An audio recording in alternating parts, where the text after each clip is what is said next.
Hello students, welcome to Magnet Brains. My name is Muskan and I am your social science educator. Today we will be studying Chapter 4 Globalization and the Indian Economy में the struggle for a fair globalization. But उसके पहले let me introduce you this platform. Magnet Brains provide करता है high quality free education from class kindergarten to class 12th in English medium and from class 6 to class 12th in Hindi medium. उसके अलावा हम 5 other states board को भी cover करता है which are Delhi, UP, Bihar, MP and Rajasthan board. E notes and e books नीचे description box पे जो लिंक है उसे क्लिक कर कर आप एक्सेस कर सकते हैं. Now let's start studying. Also, we have a different channel for English medium and we also have a channel for Hindi medium students. So people who are watching this video, I have read in comment sections कि they have a problem regarding English and Hindi. So this is a English medium channel and यहाँ पे English में पढ़ाया जाएगा and Hindi medium का हमारा दूसरा channel तो आप उधर visit करके देख सकते हैं videos, ठीक है. And उधर 6 से 12 तक की classes cover होती है. Okay. So the struggle for a fair globalization. अपन ने globalization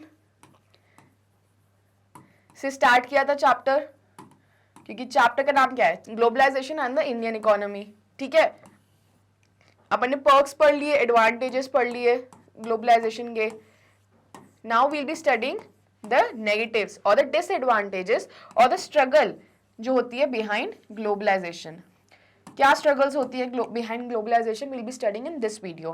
पहले की वीडियोस में एज यू नो कि we have studied small and medium enterprises workers जो हैं वो अफेक्ट हुए हैं ग्लोबलाइजेशन के कारण. How their production has declined due to globalisation because competition जो है लार्ज एमएनसीज से होती है. लार्ज एमएनसीज अच्छे स्केल पे बहुत सारा प्रोड्यूस करती है ऑन चीपर रेट्स पे, ठीक है. तो इसीलिए क्या प्रॉब्लम्स होती हैं स्मॉल मैन्युफैक्चरर्स को, we study that. But here we will study the struggle for a fair globalisation.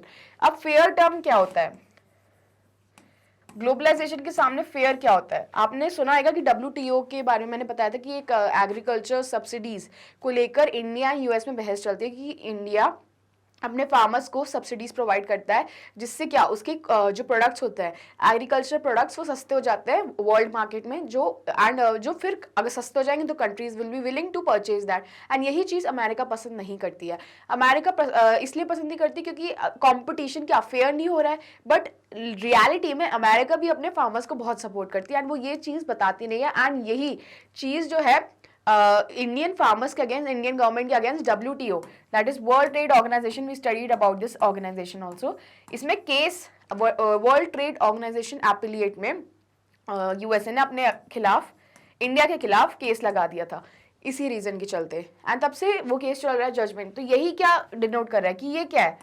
Fair globalisation नहीं हो रहा है. एक एग्जाम्पल है क्यों नहीं हो रहा है, क्योंकि इंडिया पे तो केस लगा दिया. But what about the benefits the farmers of USA are getting from the USA government, American government, उस पर क्यों कोई केस नहीं लगा रहा? जस्ट बिकॉज वो एक डेवलप कंट्री है, क्योंकि उसी ने WTO का ऑर्गेनाइजेशन बनाया था एंड UN का भी ऑर्गेनाइजेशन इस्टेब्लिश किया था, beat IMF and world bank organisations भी. जस्ट बिकॉज वो एक सुपर पावर तो इसे कोई क्वेश्चन नहीं कर सकता.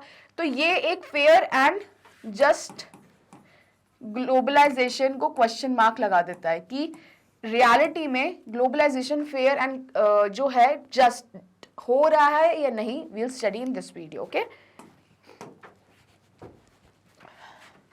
The above evidence indicates that not everyone has benefited from globalization.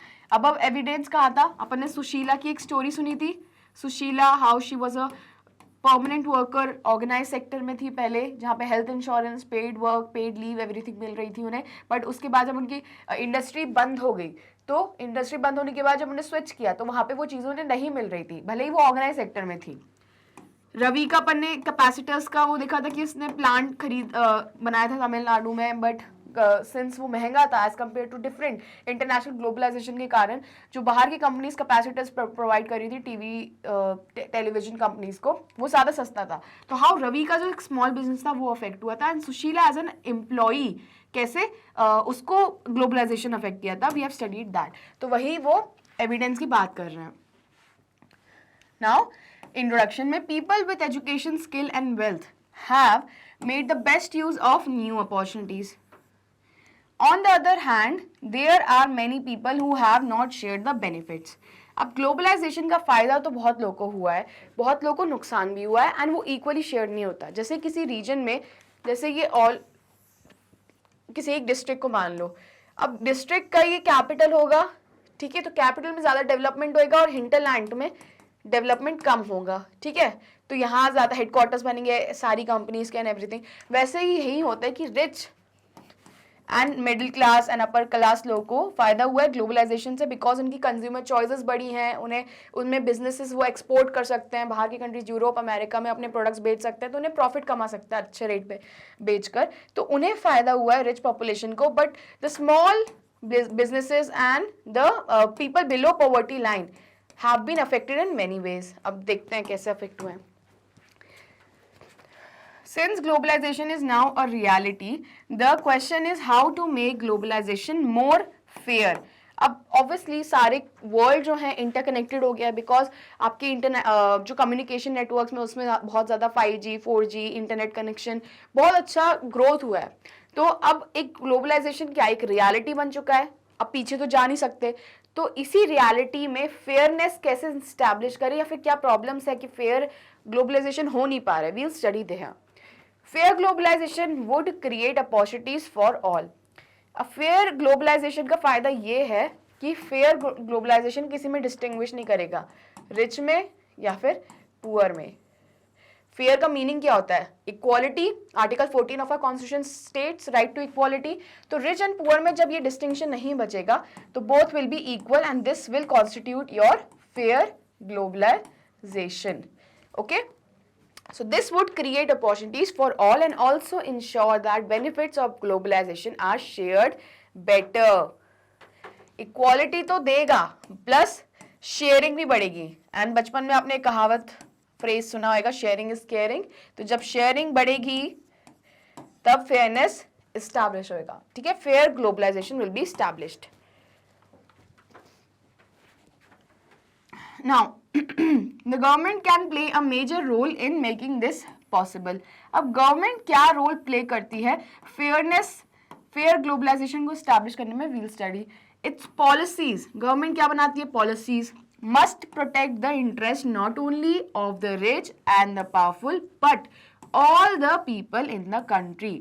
You have read about some of the possible steps that the government can take।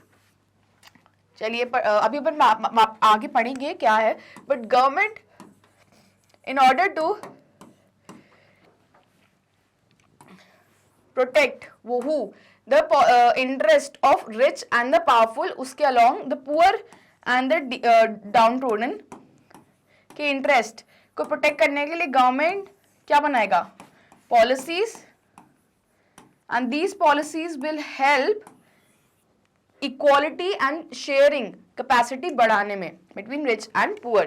तो not only of the interest and the powerful but all the people in the country के interest should be protected and government is a major role player in this protection।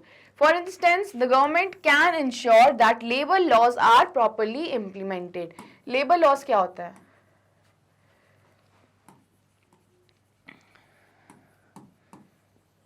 देखिए, किसी factory में कोई काम कर रहा है तो वो उस फैक्ट्री का लेबर हुआ। अब लेबर्स क्या करते हैं? अपना यूनियन बना लेते हैं। एज यू नो कि उनकी प्लाइट होती है, उनके प्रॉब्लम्स हो रहे हैं किसी भी फैक्ट्री में, सब फैक्ट्री में कुछ ना कुछ तो प्रॉब्लम्स होती है कि एम्प्लॉयर जो है वो एक्सप्लॉइट कर रहा है, जब ओवर टाइम के पैसे नहीं दे रहा है ढंग से। तो इसी को प्रॉब्लम को हैंडल करने के लिए after independence the government of India introduce labour laws. The government of India अभी लेबर लॉज क्यों इंट्रोड्यूस किए? बिकॉज वही जो बिलो द पॉवर्टी लाइन के जो पीपल हैं, पुअर हैं, डाउन ट्रोडन हैं, हु आर एम्प्लॉइज, जिन्हें कौन एक्सप्लॉइट कर रहा है? एम्प्लॉयर, ER वाला एम्प्लॉयर जो है एक्सप्लॉइट कर रहा है। तो देयरफॉर उनको प्रोटेक्ट करने के लिए, एम्प्लॉइज को प्रोटेक्ट करने के लिए लेबर लॉज लाए गए थे। तो गवर्नमेंट का मेन रोल क्या है कि ensure that the labour laws are properly implemented. एक चीज होती है कि एक लॉज बनाना एंड उन्हें इम्प्लीमेंट करना, मतलब जो रियलिटी में है वो देना उन्हें उनका हक का राइट, बट वो मिलता है या नहीं। तो that what government can ensure कि better implementation in labour laws का हो सके। Okay Better implementation of the labor laws can help the employee to sustain in this workforce. Okay, are properly implemented and the workers get their rights. It can support small producers to improve their performance till the time they become strong enough to compete. And ऐसे क्या होगा कि small producers को क्या improve होएगा, their performance help करने में उनकी performance जो है बढ़ेगी till the time they become strong enough to compete. जब तक वो एक कंपटीशन लेवल तक, फेयर कंपटीशन के लेवल तक आ जाएंगे, तब तक उन्हें पॉलिसीज से हेल्प करवाना चाहिए गवर्नमेंट को. Okay, if necessary the government can use trade and investment barriers. It can negotiate at the WTO for fairer rules. जैसे मैंने बताया था WTO में इंडिया का केस जो चल रहा है स्टार्टिंग ऑफ द वीडियो में, तो WTO में एक फेयर रूल्स की, देखो हम डेवलपिंग कंट्री है इंडिया, तो उसका मतलब ये नहीं कि यूएसए कुछ भी बोलेगा हाँ हमारे लिए, हमें फार्मर्स को भी प्रोटेक्ट करना है. वरना आए दिन आप भी केस सुनते हैं फार्मर्स सुसाइड का, कितनी प्रॉब्लम्स आ रही है फार्मर्स को अपनी लाइफस्टाइल सस्टेन करने में, इतने लोन ले लेते हैं, डेट ले लेते हैं और फिर मानसून नहीं आ रहा है तो उनकी फसल जो है वो बर्बाद हो जाती है, तो उनको भी प्रोटेक्ट करना है, तो ऑब्वियसली सब्सिडीज तो देना पड़ेगा. तो WTO में जाकर हम एक डिमांड कर सकते हैं कि देखो यूएसए भी प्रोटेक्ट कर रहा है, हम भी प्रोटेक्ट करेंगे और सबको प्रोटेक्ट, दो ये प्रोटेक्शन जो है वो ट्रेड WTO के रूल्स के खिलाफ है, बट एक मिनिमम प्रोटेक्शन जो है फार्मर्स को देनी चाहिए. That what India can claim in WTO. तो if necessary the government can use trade and investment barriers. तो वही ये बैरियर्स की बात कर रहे हैं. ये बिफोर 1991 जो थे उसके बाद जो थे LPG पॉलिसीज में जो थे वो बंद कर दिए गए थे, क्योंकि ऑब्वियसली ग्लोबलाइजेशन के लिए इंटरकनेक्टेडनेस वर्ल्ड में बनी रहनी चाहिए. एंड ये कैसे बनी रहेगी जब बैरियर्स नहीं रहेंगे, बट बैरियर्स फिर से रीइंट्रोड्यूस करेंगे एट मिनिमम लेवल. तो this can help small producers in competition, जिससे उनका बिजनेस शट डाउन ना हो. It can negotiate at the WTO for fairer rules. It can also align with other developing countries with similar interests to fight against the domination of the developed countries in the WTO.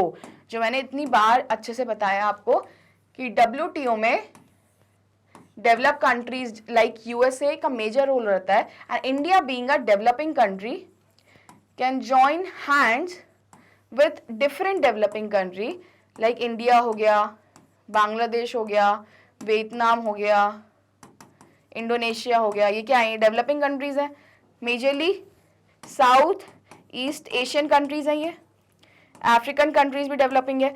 तो ये WTO में अर्ज कर सकती हैं जाकर कि developed countries को ही मत दो भाई सहारा, हमें भी एक इक्वल फाइट जो है फेयर फाइट होनी चाहिए, fight against the domination of developed countries. ठीक है. In the past few years, massive campaigns and representation by people's organization have influenced important decisions. तो past few years में massive campaigns, अब ये campaigns किसने की है? And representation by people's organization. People organization ने have influence. अब कौन सी हो जाती हैं? NGOs हो जाते हैं, civil societies जो है वो people की ऑर्गेनाइजेशन होती है, एंड डिफरेंट जो है वो कैंपेन्स. इस पिक्चर में भी आप देख सकते हैं कि एक कैंपेन जो है वो ली जा रही है फॉर इंश्योरिंग जस्टिस. ठीक है. स्टैचू ऑफ लिबर्टी का जो है वो पोस्टर है एंड जस्टिस उसमें इंश्योर्ड है कि we want justice, and WTO का एक साइन आप देख सकते हैं, WTO is crossed out, that is no to WTO, because WTO किसको फेवर कर रहा है? डेवलप्ड कंट्रीज को. तो इसीलिए डेवलपिंग कंट्रीज हाथ जोड़कर, मतलब हाथ जोड़ना नहीं मतलब ऐसे करना, हाथ जोड़ना मतलब साथ मिलाना, दे यूनिटी इज स्ट्रेंथ बोलता है ना, तो यूनाइट होकर they can urge the WTO to grant what? More progressive reforms against developed countries. Okay, so this has demonstrated that people also can play an important role in the struggle for fair globalization. तो सिर्फ और सिर्फ अपन ने पहले government का role पढ़ा, तो government का रोल नहीं है. तो अगर आपको एक क्वेश्चन आ जाए कि who all can ensure fair globalization, या फिर एक्टर्स पूछ सकते हैं, what actors can establish a fair globalized economy.